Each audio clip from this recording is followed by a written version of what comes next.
Seguimos falando de soja aqui no Agricultura BR e você acompanha conosco agora alguns números que foram apresentados pelo Departamento de Economia Rural, que é ligado à Secretaria de Agricultura do Estado do Paraná. Esses números mostram produção menor e é um efeito direto das condições climáticas, principalmente em relação à principal cultura, que é a soja.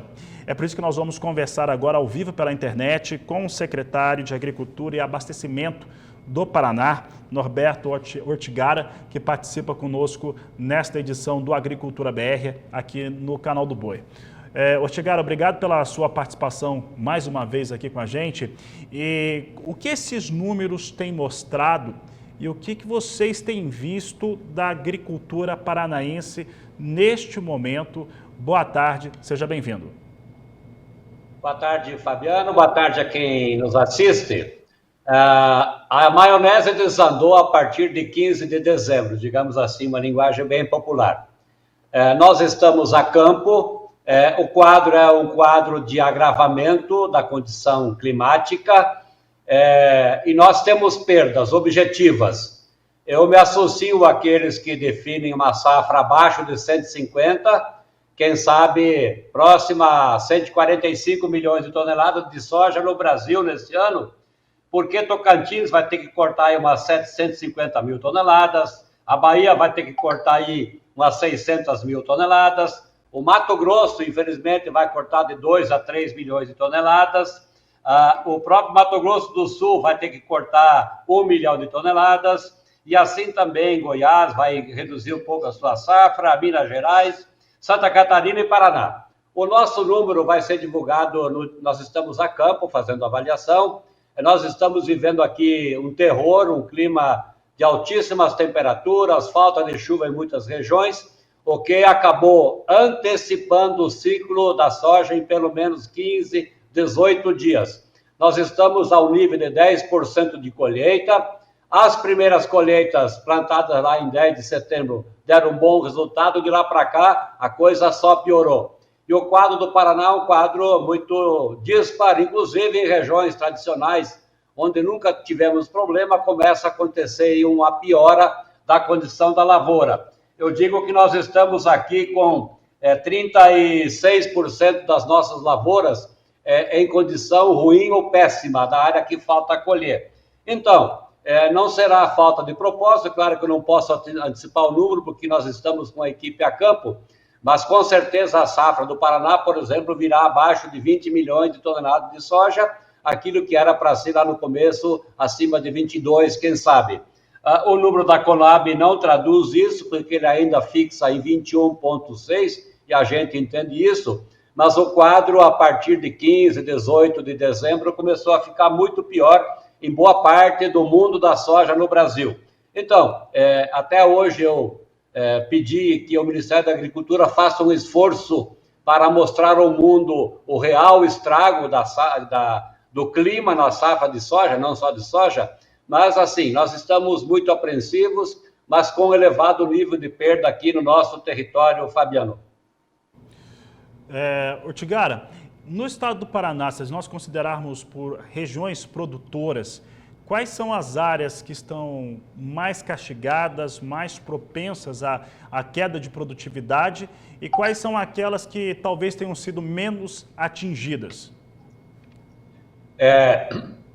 A área mais grave, começando para cima de Ponta Grossa, para quem conhece o Paraná, em direção ao norte pioneiro, na região ali de Cornélio Procópio, Jacarezinho, Santo Antônio da Platina, mas também muito estrago na região ali de Cornélio Procópio, que fica acima de Londrina. Na região de Londrina, no oeste do Paraná, eu estive lá na semana passada, o nível de perda pelo menos 20% da expectativa boa de produção que tinha lá, em parte do sudoeste, em parte do noroeste nossa, na região do Arenito, regiões de Umuarama e Paranavaí. Então, nós temos aí complicações em boa parte do território, mas também regiões tradicionais da soja que nunca sofreram, como é aqui o caso dos Campos Gerais, Ponta Grossa, em direção a Guarapuava, também um certo nível de apreensão com perdas.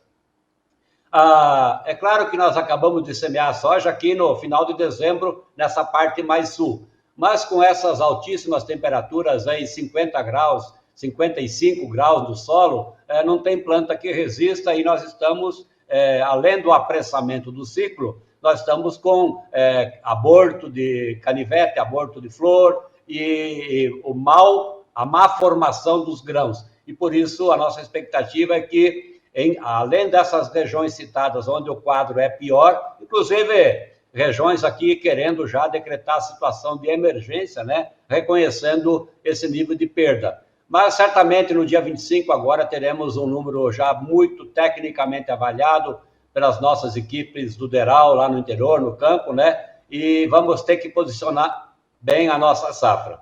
Ortigara, em relação a outras culturas que também são desenvolvidas no Paraná em primeira safra, aí eu destaco, claro, milho primeira safra, que é muito provável que não tenha sido tão castigado quanto em relação à soja, mas falando desse produtor, desse agricultor, que trabalha com soja, trabalha com milho, que trabalha com outras culturas também na primeira safra, como é que está esse cenário de quebra para ele? Porque isso representa também um recuo nas suas margens de rentabilidade, pode representar endividamento. Como é que esse produtor está encarando este momento no estado do Paraná? O quanto dessas lavouras são seguradas? Porque a gente sabe que em primeira safra normalmente você não tem tantas áreas asseguradas como na segunda, na safra de inverno.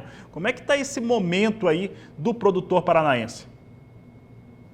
É um momento delicado. É certo que nós tivemos, para essa safra, uma acomodação maior do nível de custos. Mas, por outro lado, os preços em queda, né? Milho, trigo, soja, exceto feijão, mandioca, várias atividades com preços bastante reduzidos e sinalizando ainda a queda maior se nós não demonstrarmos com transparência, cabalmente ao mundo, o nível de estrago. Há uma apreensão enorme por parte do produtor. Nós estamos aqui também, Fabiano, com quase 30% da lavoura de milho de primeira safra em situação de condição ruim ou péssima, ou apenas mediana, ou seja, sinalizando o potencial menor de produção. Nós tivemos prejuízos em feijão, lá no começo por excesso de chuva, depois com prejuízo com clima seco, nós tivemos prejuízo em tabaco, com granizo, excesso de chuva, prejudicando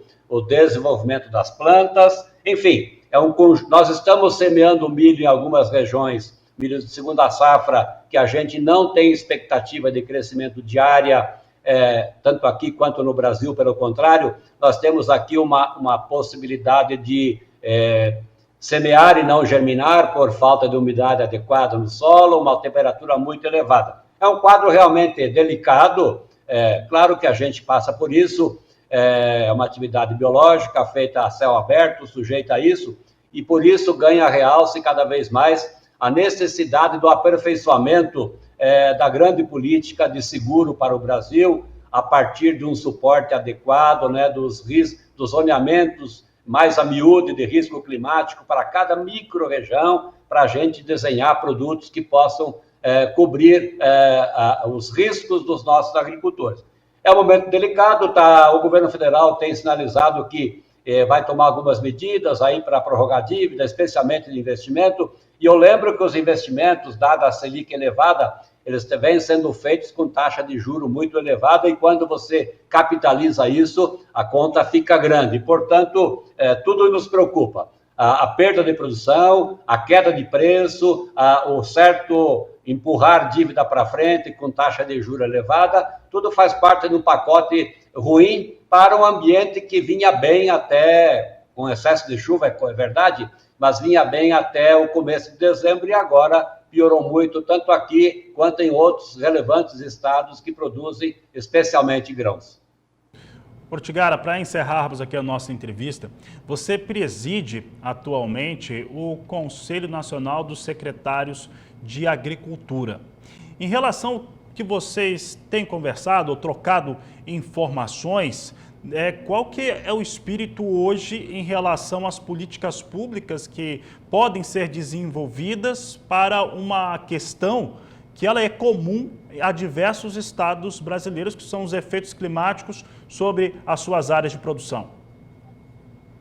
Independentemente de gostar ou não gostar do matiz político, né? Hoje de manhã mesmo nós conversamos com o secretário de Política Agrícola, Neri Geller. Tenho me reunido com o vice-presidente da República em algumas oportunidades. Temos conversado entre nós, secretário da Agricultura. Todos nós dependemos que o agronegócio continue forte, sustentável, é o carro-chefe da economia nacional. O meu estado, e assim tantos outros, tem no agro, na produção de alimentos e fibras, o seu principal negócio. Então, tudo deve ser feito para a construção de um ambiente que seja favorável. É lógico que pressupõe, a um prazo mais longo, que os juros caiam, que o governo aperfeiçoe o seguro, que o governo regulamente as leis aí de pesticida, a lei que autoriza aí fazer a inspeção de outra forma diferente. Agora, todos nós interessados para que haja um clima, um ambiente para negócios na produção agrícola, na produção agroindustrial, cada vez mais adequada, sustentável, né? Tratando de fazer as coisas bem feitas. Não temos tido, assim, muitas divergências do ponto de vista de trabalharmos para que isso aconteça. Às vezes tem posições radicais, políticas, que não interessam muito para nós que estamos no dia a dia aqui operando as nossas políticas. Nós queremos ambiente favorável, ambiente que seja adequado, né? Que construamos cada vez mais capacidade de conectividade, que ingressemos mais fortemente na produção, guarda e uso da água para irrigação, que criemos um ambiente propício a botar dinheiro para seguro agrícola. Tudo isso a gente tem interesse que haja um custo menor para investir em máquina, implemento, armazenagem, coisas assim, todos nós buscamos. Do ponto de vista da relação técnica com os decisores da política agrícola nacional, nós não temos tido muitas questões assim mais graves.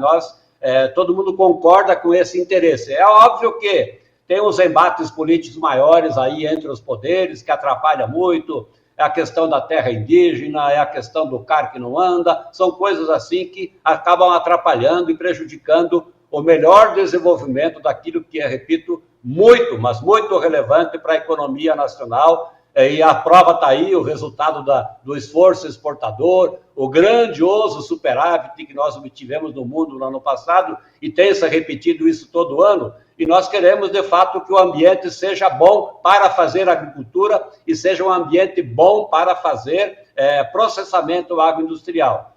Nós estamos endurecendo o jogo com a questão da gripe aviária, tão relevante, para criar também, manter um ambiente sanitariamente adequado para não termos aqui outros sobressaltos, a não ser esse agora do risco climático.